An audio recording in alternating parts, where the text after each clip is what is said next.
I think we've seen everything you can imagine. We have a couple of favorite things that people learn wrong to begin with.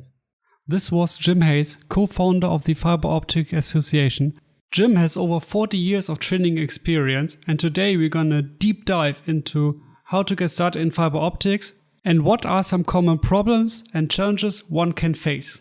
So without further ado, let's start the interview.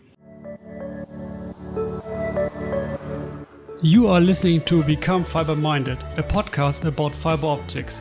Each week, we are bringing you insightful conversations with industry experts so you can become fiber-minded as well and get the success you deserve. I'm your host, Christian Till, and you can follow me on fiberminded.com. Welcome to Become Fiber-Minded.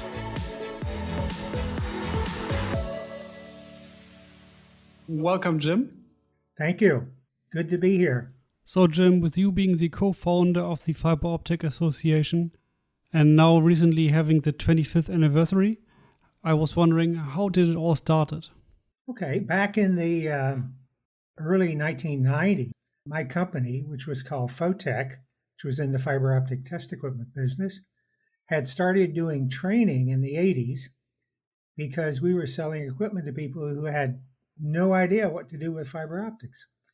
By the early 90s, one of our partners in doing training was 3M. And Dan Silver from 3M one day said, you know, we should run an industry training conference for fiber optics. Okay, right on. And you should do it. You know, the usual, here's a great idea. Why don't you do that for us? So we did. And by the early 90s, we were running giant conferences for training people in fiber optics, where we would take over a hotel or convention center, have hundreds of students, and typically anywhere from 30 to 40 vendors. And we would do this week-long frenzy of training. And in 1995, at the luncheon for the instructors, Dan Silver was there and a whole bunch of other people representing companies in the industry, military organizations, professional trainers, and the like. We got into a discussion of why the industry didn't have a professional society. Mm-hmm. Our example was the IEEE or ISA, the Instrument Society of America, or SCTE, the cable TV people. So Dan turns around and says, well, this sounds like a job for you again, Jim. And so months later, our attorneys for the company founded the Fiber Optic Association, Inc., and we applied for nonprofit status as a what's called a 501c6, which is what professional societies get registered as. Okay. And the interesting thing was in 1995, the line out of our application to the IRS said that our charter was to promote professionalism in fiber optics through education, certification, and standards. And 26 years later now, not a thing has changed. That's exactly what we do. Awesome. Outstanding. So over these years, did you see any change in the skill requirement since you do a lot of training and you have a lot of training experience? Well, that's an interesting question because the way we developed our certification was guided by the people in the industry who knew what technicians needed. And we had two academics. We had two college professors who had started the earliest college programs on fiber optics, and they provided insight on the educational side. But what we did was we acquired a great idea from the apprenticeship program of the International Brotherhood of Electrical Workers. And what they did when they analyzed a job or a task is they developed what were called KSAs. K for knowledge, S for skills, A for abilities. We adopted the KSAs, and the first thing that we did in developing certifications was to develop KSAs. The answer to your questions is that the KSAs themselves have changed very little in 25 years. The fiber installation process, for example, Right. is very little different than it was 25 years ago, except for the fact that the instruments and tools that we use have become much more automated. Okay. So, the additional part of the training, besides the usual hands on skills now, is how to deal with the automation because it's all really designed to make the life simpler for the technician. And fortunately, over those 25 years, everybody's become much more tech savvy, Okay. but it's still something that really makes a difference. So that if you looked at a training class 20 years ago, Yep. when somebody got into the testing part of the training, they would teach you how to use meters and sources, and everything was manual. And now it's much more understanding how to set up the instrument for the test and then having it done automatically. One of our instructors is using training people on OTDRs using a system that allows everybody in the class to take their smartphone or tablet and log into the OTDR so they can actually work with it themselves. And the whole class shares an OTDR. That's good. I mean, nothing beats a good hands-on self-experience clicking your own buttons. Exactly. One of the things that the FOA tells trainers and schools is that half of the training should be hands on. Right. And the typical training runs anywhere from 3 days to 2 weeks. And in that training, it's pretty much a alternating lab and classroom. And so you would go in and learn about fiber optic cables, then you would go into the lab and you would actually, we call it dissecting cables, Yep. preparing cables for splicing and termination. So the hands-on part of it is extremely important. And of course, the other thing is that in a few days or a couple of weeks of training, you don't become an expert. But our goal is to produce people who know the process, understand the process, and then they're going to go out into the real world and they're actually going to learn with OJT, on the job training. Okay. And if you see these kind of hands-on testing, what are some of the most common errors and then things you see or come upon? I think we've seen everything you can imagine. We have a couple of favorite things that people learn wrong to begin with. Uh-huh.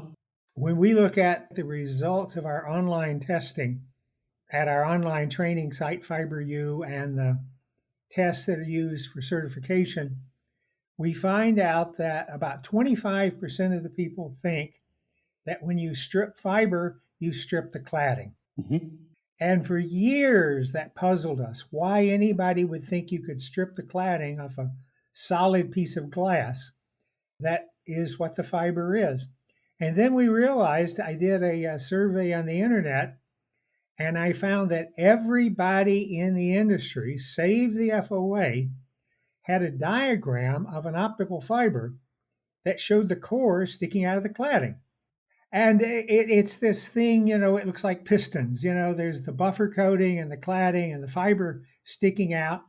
And everybody then thinks that the core and the cladding are separate. Yep. And that when you strip fiber, you strip the cladding. And that befuddled us for years until we realized that. And since then, we've convinced a whole bunch of manufacturers to correct their websites. I didn't think about this. It's a quite interesting fun fact, I must say. Oh yeah, and there's other things that we find that people get confused by. There's the whole issue of measurements in dB. The human mind does not work in logarithmic functions. Nope. And we've had a long fight with people who who can't not fight, but it's an effort to try to get people to understand dB. It's very simple mathematics, but I think as soon as you show a mathematical equation on a web page, that everybody goes to the next page. Just for the audience, say, could you just briefly explain the difference between dB and dBm? Most people don't know. We use dB in practically every technical measurement venue. They use it. It goes in the electrical side. It goes in radio frequency, wireless, used in optics, and of course in fiber optics. But what the problem is that people don't understand that it's simply a logarithmic way of expressing something that compresses the scale. Okay. So if you look at optical fiber and fiber optics, the difference between the lowest and the highest levels that we measure is almost 1,000,000 to 1. And it creates way too many zeros and digits and decimal points. So long ago, the decibel, which was, by the way, named for Alexander Graham Bell, and originally used in acoustics, the decibel was created as a logarithmic way of compressing 1,000,000 to 1 measurement of power into 60 dB. A factor of 10 in dB is a factor of 10, but 20 dB is a factor of 100, 30 dB is a factor of 1,000, and the like. So we've worked in all sorts of ways to try to explain this, and even created a Fiber U mini course just to explain how dB is measured. Okay. dB, however, is a relative measurement. It's the difference between two measurements. dBm is an absolute measurement. And dBm refers to dB referred to relative to 1 milliwatt of power. And dBm is the same exact measurement that's used, for example, in light and in RF measurements. The guys who measure RF power measure it in dBm. The next level of confusion came about 17 or 18 years ago when somebody didn't like the fact that loss was negative dB. Yeah.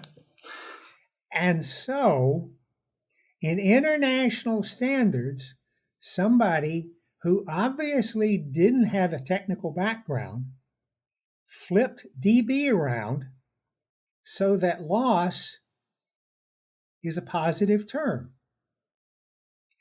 And the consequence of that, humans are really bad at understanding the consequences of their action. The really bad part of it is that gain becomes negative. Right.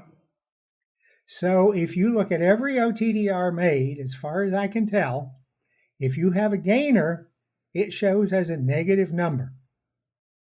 And as somebody who was trained as a scientist many, many years ago, and I actually a physicist and an astronomer by background, and who had to take a year course in metrology, making measurements, and that were shared with my fellow astronomers and physicists, to see a system that defines gain as negative dB is grating on your nerves.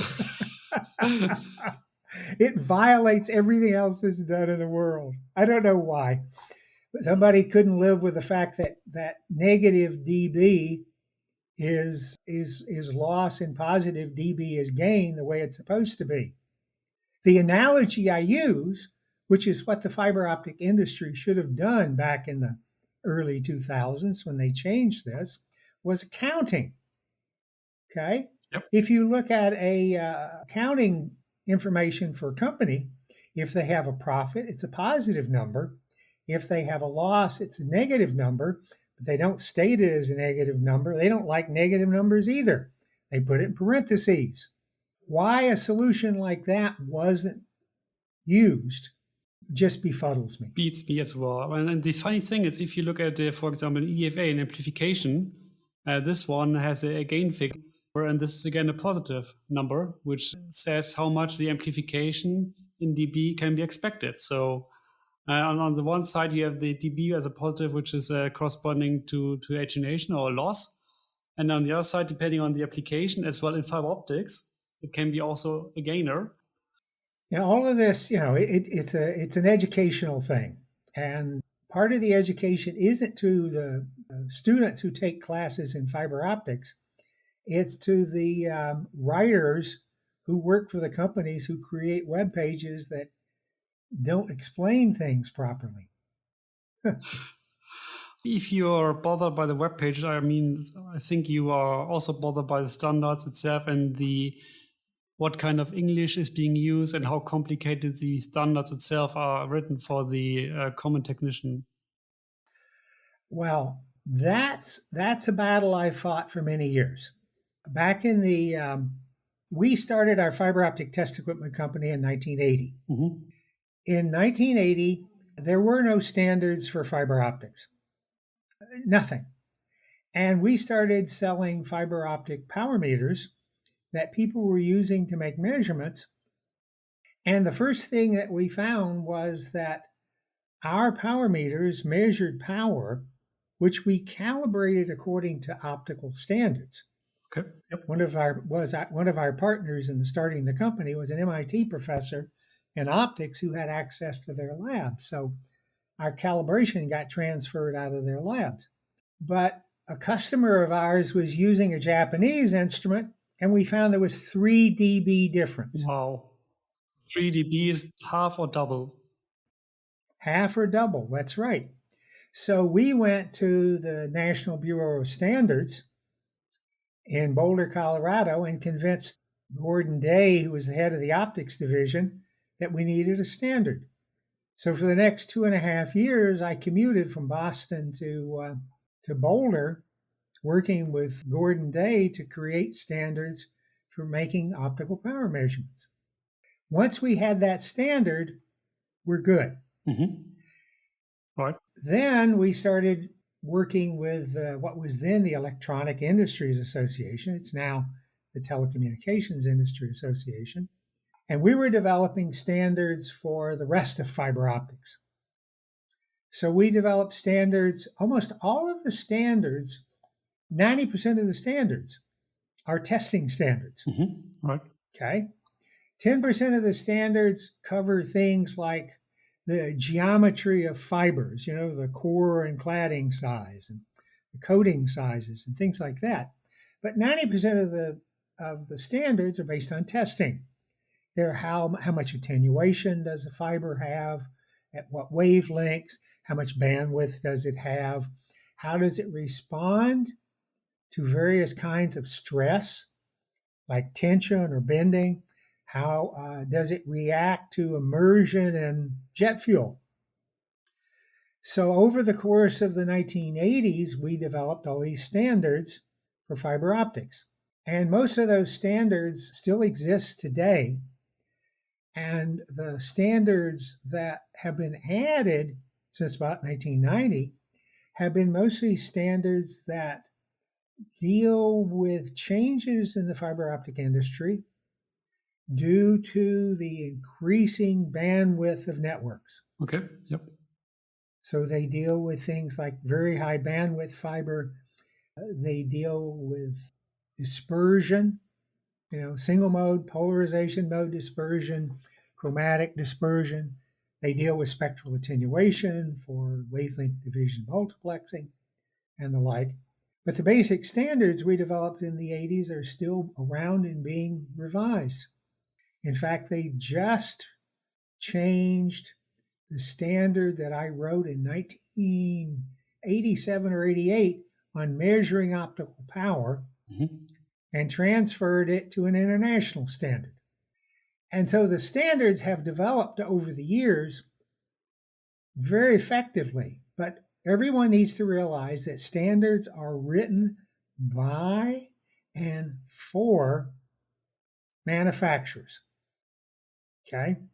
If you go to an organization like ANSI, the American National Standards Institute, or ISO, they'll tell you that standards are designed to facilitate commerce. Yep. Okay. If you didn't know how long a meter was, or how long a second was, or how much a kilogram was, you couldn't buy and sell products. Nothing would work. Yep. You couldn't make anything work without all of those primary standards. And the same is true in fiber optics. Standards make sure you have connectors that work with other connectors, that fiber works with other fiber, that you can take an outside plant cable and know how hard you can pull it, how much tension you can put on it, based on the way the manufacturer tested it to standards. So standards are very important. But the one thing is the standards are written for manufacturers, and they are written in a language which I describe as standardese, and they are practically impossible for the average person to understand. So the manufacturers are supposed to, according to the TIA, the manufacturers are supposed to interpret those standards for their customers.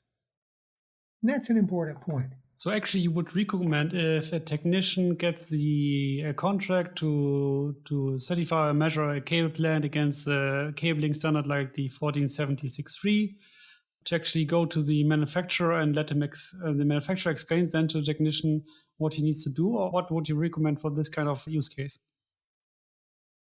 Well, yeah, the way testing develops, for example, and having been in the test equipment business all of my life, and the electronics, and then even physical measurements before that, before fiber, uh, all measurement instruments are based on measuring to some kind of standard. And it's the job of the manufacturer to develop the instrument properly so it makes the measurement properly to the standard.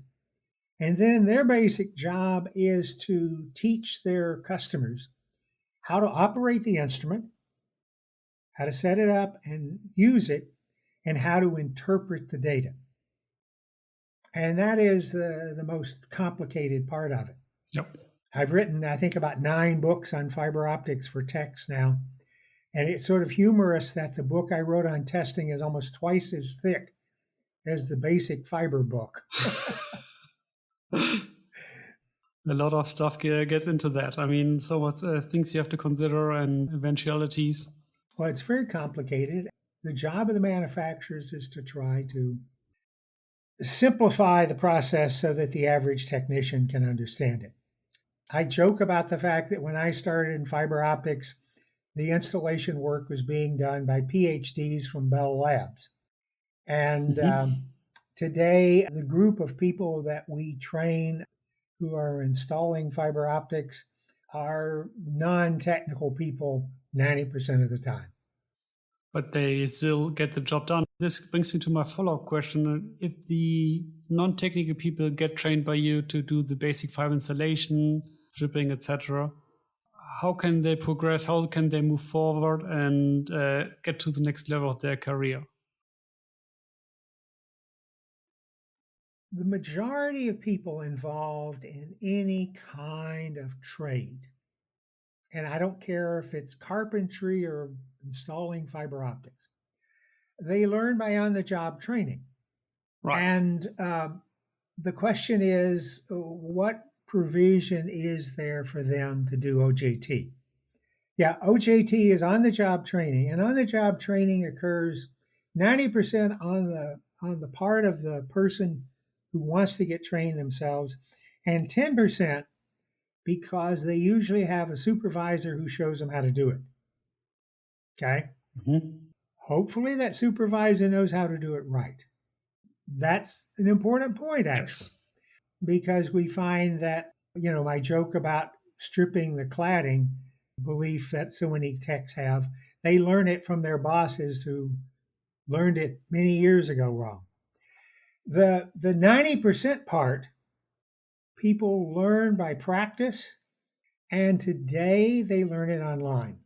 Mhm. So what the FOA has done is create an environment where people can learn. When the FOA started, as I said, our idea was to promote professionalism through education, certification, and standards. The educational part of it started off being in classroom training. Okay. Yep, makes sense. About the same time, about 1997, we became involved with online training. Okay. Practically nobody was doing it, but it turned out that my company, Fotech, had a summer intern who was a teacher in the Boston school system who had started creating training programs online for teachers. Right. And he had a method of doing this with hypertext markup language, HTML pages. And the secret was to first have online content. Right. So what we did was we took at Fotech at that point, we took the books that we had already been creating and the training material. We had it all already online. We had one of the first 30,000 web pages in 1995. If you think about that, there are probably 30 billion web pages now. Yep. And we had this material online, and the HTML code was relatively easy to write to lead you through this material and let you teach yourself. People really don't get taught, they learn, which is what you learn from the educational experts. So in 1997, we started Fiber U online. Okay. After we sold Fotech in 2000, Fiber U was abandoned. And eventually, a few years later, the FOA picked up the trademark, which had been lapsed, and recreated Fiber U online. We started with about 10 or 15 pages of technical information. The FOA now has almost 1,000 pages Wow. of technical content. We have more technical content on fiber optics on the internet than anybody else in the world. And then with Fiber U, what we do is we create online courses that use that content, guide you through reading that content, watching our videos. We have 100 videos, including 61 lectures on YouTube on fiber optics and about 50 hands-on demonstrations. And so we lead you through reading pages, watching videos. We give you quizzes to test how you learn, and then eventually give you the opportunity to get a certificate of completion for the course. We have almost 30 courses online now, some of which will take you 30 or 40 hours to get through, some of which you can do in an hour. But FiberU, fiberu.org, fiberu.org has become a place that about 20,000 people a month take Wow. courses on fiber optics. And then just to confirm everything of what you mentioned with the lecturers, with FiberU, everything is free, right? Everything is free. When the FOA was started, we decided that we would be a nonprofit. We may have been the first professional society created in the internet age. And the reason is that the internet existed, and we realized that by working on the internet, as opposed to doing things in person, building a brick and mortar, presence, having real offices and the like, that we could tap the expertise of people around the world. When we were doing Fiber U, the Fiber U that we founded the FOA at had visitors from South America, Central America, Europe, Australia, and New Zealand, and the Far East. Across the world. South Africa. Yeah. And we recruited people like that to be the experts that we use to develop our programs. So, for example, the person behind the FOA's outside plant construction program is a guy named Joe Botha in South Africa. We have experts on working in the Arctic. Not many people know how to work fiber optics in the Arctic, but we have a guy in Copenhagen and a guy in Toronto who work above the Arctic Circle all the time. Mm-hmm. We have people who work in the desert in Africa. We have people who, of course, all over the United States. But by being a virtual organization, not only can we tap the expertise of these people around the world, but it's very inexpensive. Okay, we're not paying a mortgage, we're not paying rent, we don't spend time traveling per se to meet. We just all get together and we can work on things over the internet. By doing that from ground zero, we knew our overhead would be low. And we decided that what we would do is we would keep all the costs as low as possible. And the way we do online training, for example, at FOA, is very inexpensive. Mm-hmm. All the courses are free. You can take them and enjoy them all on your own. It's your own time schedule. And if you want a certificate of completion, you pay a nominal sum, usually $10 or $20, to get a certificate for a course.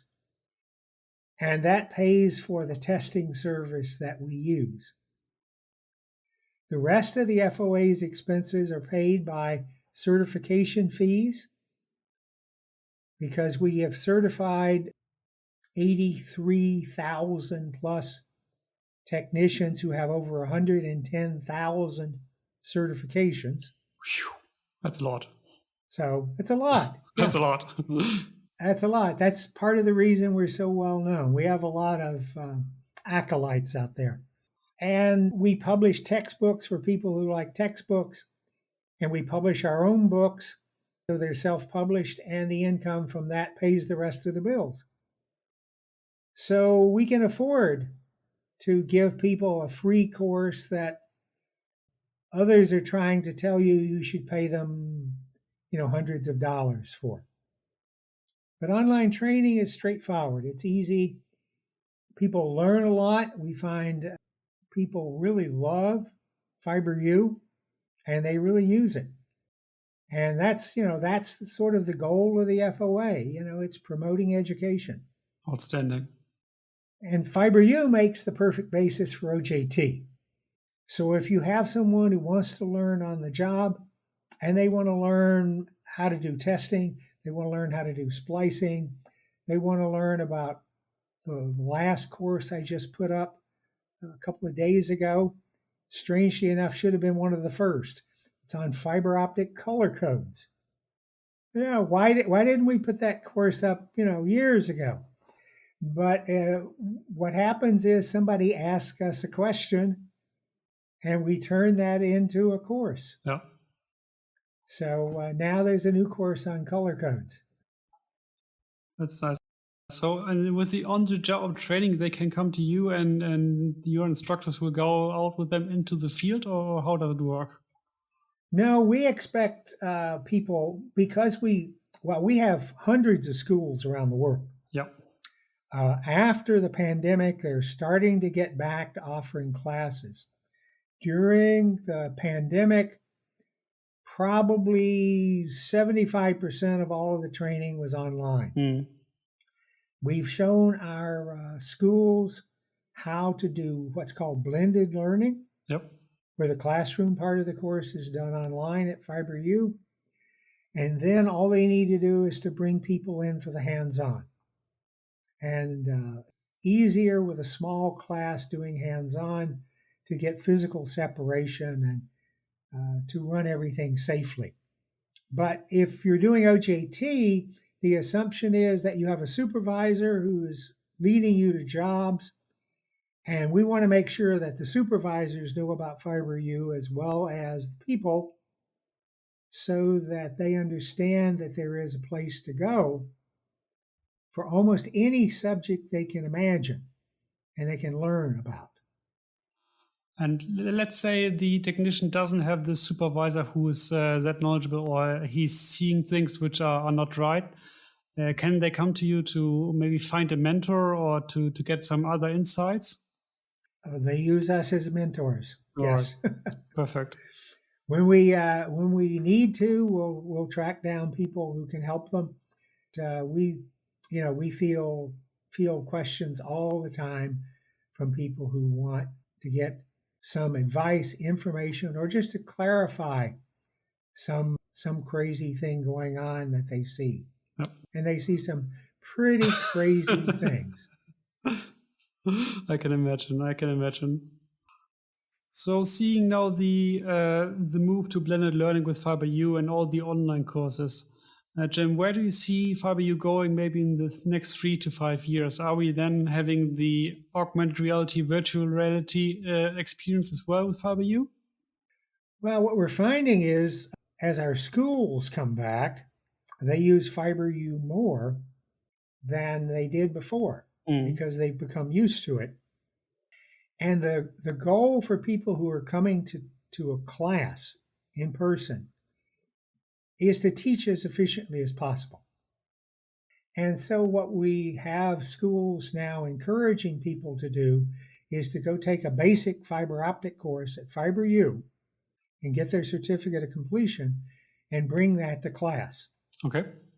That means that instead of spending half of the time in the class on the classroom and half on hands-on, they can spend 2/3 or more of the time on hands-on, which means that often that classes can be shorter, which everybody wants because a day spent in class is a day not being spent on the job. Right.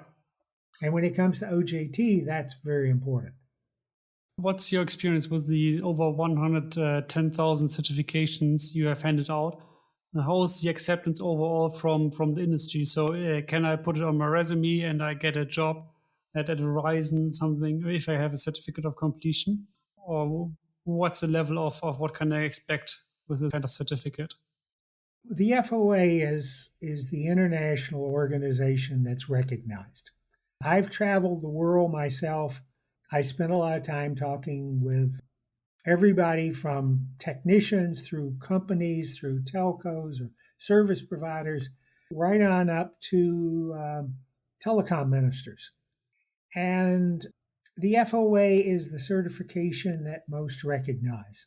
We get about a dozen calls a week from somebody who is involved in a project that says they have to be FOA certified.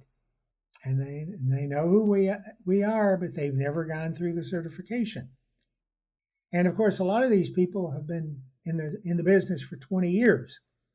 And that brings up another part of the program. We don't require everybody to take a course, become certified. Typical with the international standards for certification, anybody who meets the standards for experience can apply to stand for the exam. So we have what we call work to cert program. Okay, perfect. And we've probably, that represents more than 15% of all of our certifications. 1-5. Okay. About 15% of our certifications are people who come to us directly. They have experience, and we have a path to get them certified. So they submit a resume, we approve their resume, they go back to Fiber U, because I can guarantee you there aren't many techs in the field who worked for 20 years who could pass the CFOT certification exam without a little studying. So they have a place to study. It's called Fiber U.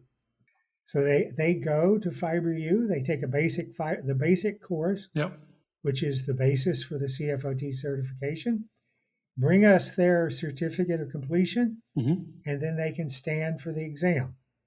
And we're also pioneers on doing exams online. We've been doing our exams online for more than 15 years. Do the certifications expire, or do I need to renew them, or what's the policy for this? Well, we follow the international standards. It's an ISO 17024 for certifying bodies, and we have an expiration period of 3 years. Okay. So after 3 years, you have to do a renewal, and that usually involves also a short online course. It's a refresher course. Okay, refresher course, and then it's the same exam 3 years ago, which you need to pass again. It's a different exam. Okay. It's not the basic exam. It's a refresher exam, and part of half of it is on the basics that you would have learned as part of the original certification, and half of it is an online course on new technology. All right, makes sense. So we want to refresh people on the basic knowledge and bring them up to date. And we do that with a 50-50 online course. That takes about 3 or 4 hours. Okay, sounds doable. Nobody complains. And it's all interesting. The people in fiber optics, I have to say, are generally speaking the people who are the most interested in learning. They want to learn new things. They want to enhance their skills. They really want to progress, be the best they can be. Yep. Yeah, I definitely see this as well across my travels and my discussions I have. So it's really interesting, and kudos to you, Jim, for doing this, for founding the FOA, and with the Fiber U, what you have done. Outstanding work. Thank you for doing this. Much appreciated. Oh, thank you. That's nice to hear. I want to say, though, that I am the face of the FOA and the voice, because I often walk into trade shows and people will turn around because they've watched our YouTube video lectures and they recognize my voice. But the FOA is a very large group of people. We have our board of directors and our advisors all around the country. We have people who are involved with big companies. One of our directors works for Corning. Another works training people in a professional society of traffic engineers. Another one has jokingly says he's trained everybody in Canada. Another one's trained everybody in South Africa. Another one is in Copenhagen, and this guy, we never know where he's going to show up.